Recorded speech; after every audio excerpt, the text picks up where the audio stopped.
seem like the type to love 'em, leave 'em, and disappear right after the song. So give me the night to show you, hold you, don't leave me out here dancing alone. Assalamualaikum warahmatullahi wabarakatuh. Perkenalkan, nama saya Umi Khairia Ikrimah, mahasiswa dari Kemenkes Poltekkes Kupang, Prodi D3 Gizi.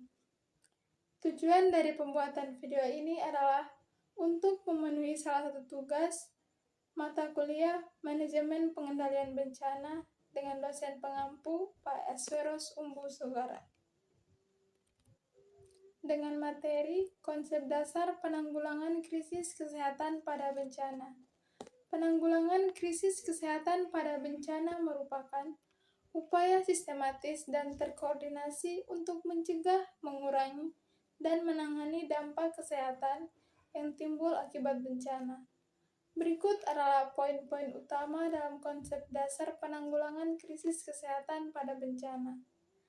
Yang pertama, bencana adalah peristiwa yang mengganggu kehidupan masyarakat, menyebabkan kerugian material, korban jiwa, dan kerusakan lingkungan.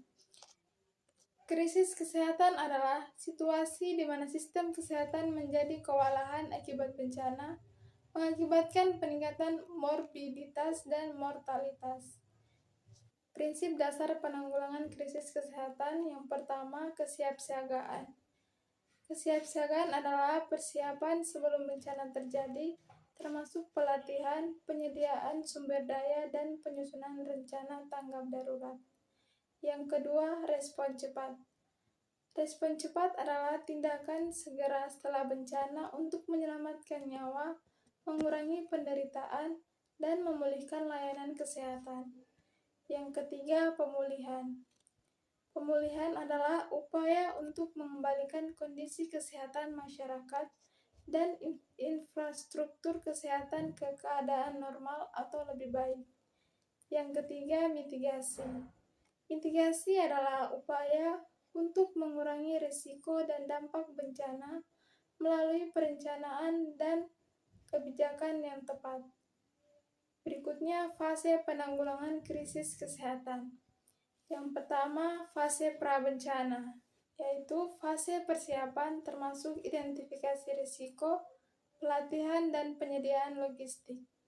Yang kedua, tanggap darurat, yaitu fase respon cepat termasuk evakuasi pertolongan pertama dan distribusi bantuan kesehatan. Yang ketiga, pasca bencana, yaitu fase pemulihan termasuk rehabilitasi fisik dan psikologis serta perbaikan infrastruktur kesehatan. Berikutnya, komponen utama dalam penanggulangan krisis kesehatan. Yang pertama, manajemen logistik, yaitu penyediaan obat-obatan, alat kesehatan, dan sumber daya lainnya. Yang kedua, pelayanan kesehatan darurat, diantaranya layanan medis segera untuk korban bencana. Yang ketiga, surveillance dan pengendalian penyakit, yaitu pemantauan dan pencegahan wabah penyakit pasca bencana. Yang keempat, dukungan psikososial, yaitu bantuan mental dan emosional bagi korban dan penyintas bencana. Berikutnya, peran stakeholder. Yang pertama, pemerintah, yaitu pemerintah yang bertanggung jawab atas kebijakan, koordinasi, dan alokasi sumber daya. Yang kedua, lembaga kesehatan yang menyediakan layanan medis dan kesehatan masyarakat. Yang ketiga, masyarakat berpartisipasi dalam kesiapsiagaan dan respon bencana. Yang keempat, organisasi internasional yang memberikan bantuan teknis, finansial, dan logistik. Berikutnya, tantangan dalam penanggulangan krisis kesehatan. Yang pertama, keterbatasan sumber daya dan infrastruktur. Yang kedua, koordinasi antar lembaga yang kurang optimal. Yang ketiga, dampak psikologis. Yang keempat, risiko wabah penyakit menular pasca bencana.